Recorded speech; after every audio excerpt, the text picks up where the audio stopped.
Welcome, everyone. Thank you so much for joining us here this morning. My name is Samantha Becotte. I'm the president of the Saskatchewan Teachers Federation.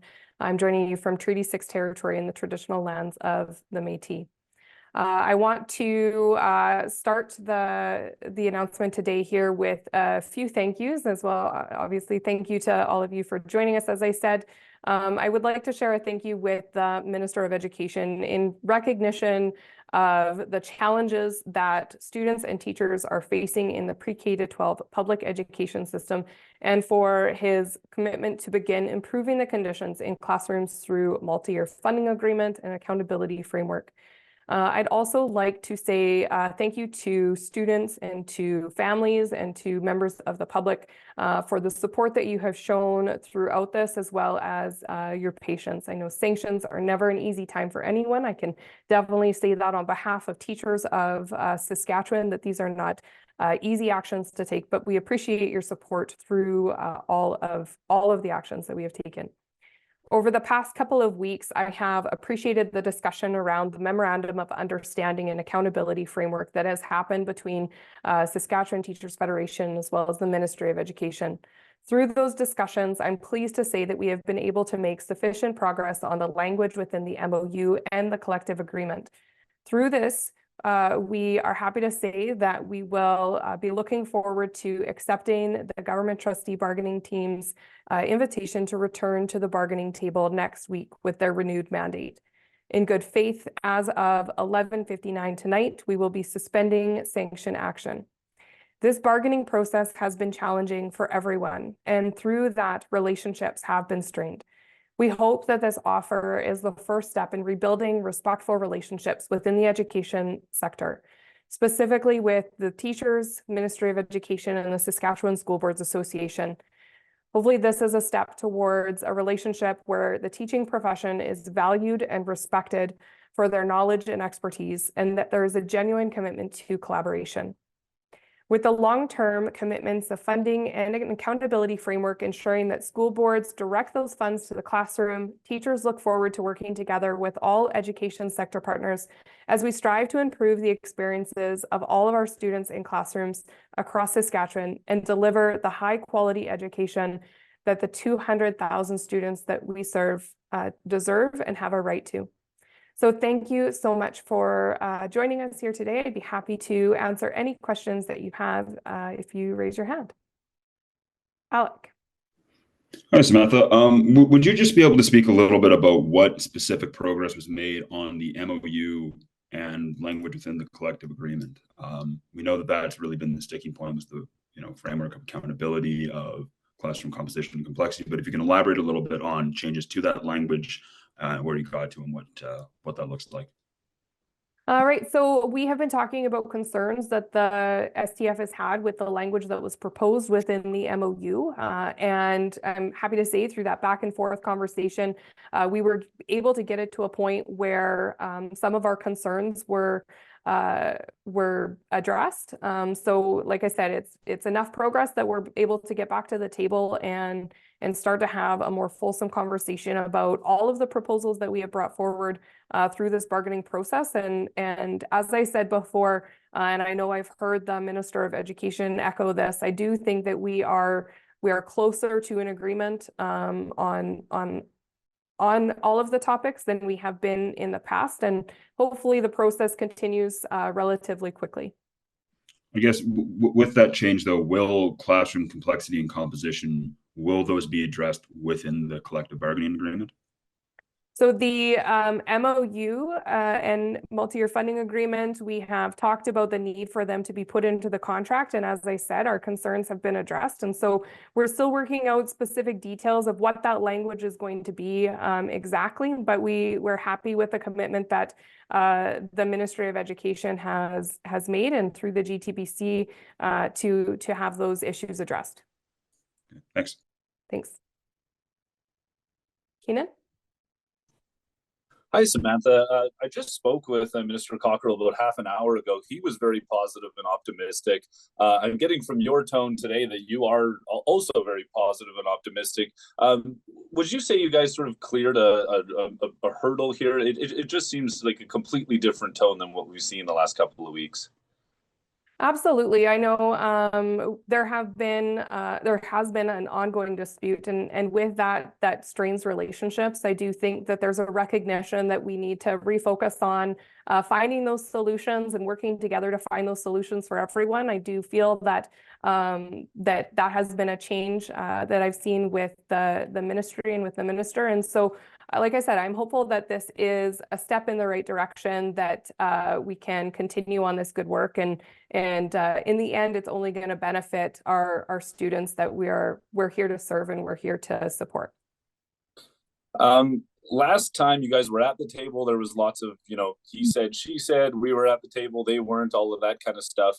Do you have better optimism this time that you can avoid some of those stories? Well, last time when we returned to the table, I know we've used it a couple of times in terms of us being cautiously optimistic.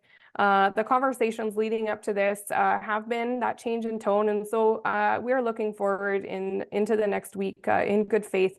We're ready to work right through the day. I know I've said it a couple of times internally within the Federation that, like, I hope these are 12-hour days. I hope we're getting down to the conversations that need to be had so that we can get to resolution as soon as possible, so that there's certainty for the teachers that I represent, but also certainty for students in the last few months of their school and their families as well.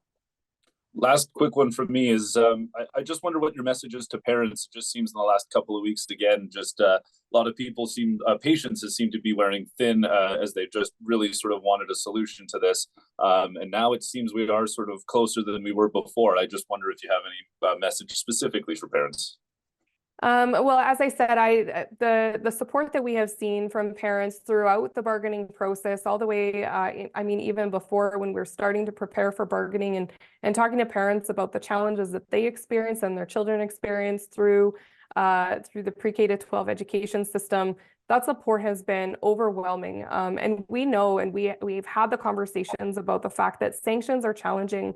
They create disruptions in the learning that students have within schools. They just create disruptions within those extra opportunities that students get to participate in through the voluntary services of teachers. And that has an impact on their lives. It has the impact on their families. It has an impact on communities. And we don't want to see that. And so we recognize the challenges that it creates. We recognize the frustration that comes out of it, but through that, by and large, I still hear parents and families and members of the public saying that these issues need to be addressed, and we still feel that support from them. So it's so greatly appreciated. Thank you. Thank you. Alexander? Hi, Samantha. You mentioned saying that your concerns were being addressed. I guess for a lot of people that maybe haven't been following this, what were those concerns and how are they being addressed? Because I think people are probably wondering how we got from some pretty serious job action with the rule to negotiations are starting next week.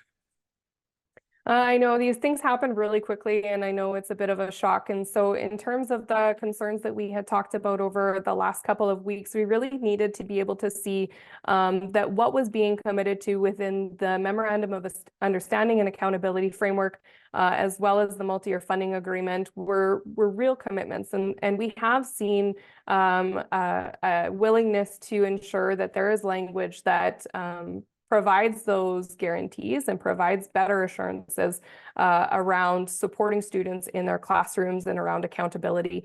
And so those have been addressed. We also talked about the need to have the grievance process addressed, because within the collective bargaining agreement, there is a grievance process that is built into that agreement, which is why we've always said that we want to see these commitments being put into our collective agreement. And there's been a willingness to have a conversation around that and how that will look within these commitments as well. Education Minister Jeremy Cockrell said about a half an hour ago to my colleagues that class size and class complexity are not going to be addressed, I guess, in this round of talks. Can you confirm that's not on the table right now, or that's not going to be discussed on Tuesday? So we have been talking about the Memorandum of Understanding, the multi-year funding agreement. In the minister's words, those are his actions in addressing classroom size and classroom complexity. We want to ensure that those commitments are carried out and fulfilled. and that the agreements that are whether it's within the multi-year funding agreement or the memorandum of understanding, that those commitments are honored. And so I think that through those, classroom complexity will be addressed, that we're going to start to see improved supports to students in our schools across the province. And I do hope that that's our baseline. And we have heard that from the minister as well, in terms of the multi-year funding agreement, is that that's setting a floor, and then there may be additional dollars that come. So I do hope that that is a real commitment that continues into the future as well. From whoever forms government after the election, I guess, for the budget next year. Can you tell me, is it just Tuesday that's set for negotiations, or are there multi-days of negotiations set? What does it look like, I guess, for your side negotiating next week? So we haven't worked out some of those specific details in terms of what the bargaining days are and where we're going to be. Like I said, I am committed to being there morning to night. I mean, through the night if we need to. I often have late nights, and I'm happy to work through the night if we need to. I want to get to an agreement, and we need to make sure that it works with people's schedules. But I think that in terms of what I'm talking, or when I talk to my colleagues on our teacher bargaining team, we're all really committed to clearing our schedules, being there for the time that we need in order to get to an agreement. And I do hope that it's able to happen relatively quickly. So if we start on Tuesday, we'll look at what those days look like and where we're meeting, and some of those details within the conversations that'll happen later today. I have more questions, but I'll let someone else go. Sounds good. I got Alec. Yeah, I just was hoping you might be able to address something. There was some talk about teachers in Saskatoon and Creighton being told to break sanctions by local divisions. I was wondering if you had heard anything about that and if you could offer comment on it. Yeah, I've heard a little bit about that through conversation with members, and I think the most public ones that we've heard about were in Creighton and Saskatoon. Teachers were receiving directions from their division administration or from the school board to engage in activities that would not be following sanction action. Teachers have a charter right to engage in these job action. They have a charter right to associate with a labor organization, with the federation, and we are following what is outlined within the Education Act. So none of the direction that we have been giving to teachers violates any of those charter rights or extends beyond the charter rights, as well as it's really creating a better understanding of what the real professional responsibilities and required professional responsibilities of teachers are outlined within the Education Act. So we've been having lots of conversations with members who feel like they're being put into a difficult spot. And like I said, no one wants to be in that spot. And hopefully with the return to bargaining and like I said, in good faith, the suspension of sanctions, that we don't have to have any more of these conversations or anyone being put in these positions going into the future. Thanks. Thanks. Jeremy? Hi, yes. So you mentioned last week you were looking to get that one line in the collective agreement. Will you get that line in this agreement? So like I said, we're still working back and forth in terms of what the specific language is going to look like. So, I mean, with back and forth conversation, anything that I share with you right now might change in the future, and I would hate to it to derail the positive path that we are on. So I'm looking forward to the day where we have a tentative agreement and I'm able to share a little bit more of those details. But like I said, we have made sufficient progress to be able to get us back to the table. Some of the concerns that we've been talking about over the last couple of weeks have been addressed through the back and forth conversations that have been happening up until today, and I am really hopeful that they continue when we return to the bargaining table with the GTBC. I guess, like, what assurances do you have that this will be binding? Well, like I said, we have talked about putting language into the agreement. And so within the collective bargaining agreement, that is a binding contract, as well as there is a grievance process that is put within that. And so the language that we have been talking about is in connection to the provincial collective bargaining agreement with teachers. And like I said, it does address the concerns that we have been raising over the last couple of weeks. Okay, and I'm wondering what role you think the job action this week played in terms of getting to this point you're at today. Well, like I said, anytime we have job action, we know that it creates a disruption in the lives of students and their families, and definitely disrupts the lives of teachers. And it helps to put additional pressure onto the employer anytime that there's job action. And so I don't know if it was the job action specifically or just the continuation of some of the conversations that were able to happen that started a couple of weeks ago over the school break for most of our schools here in Saskatchewan, or the conversations that continued last week. But regardless, like I said, I'm happy to say whether it was sanctions or whether it was those conversations or just a renewed commitment from the minister and the ministry to engage in addressing teachers' concerns.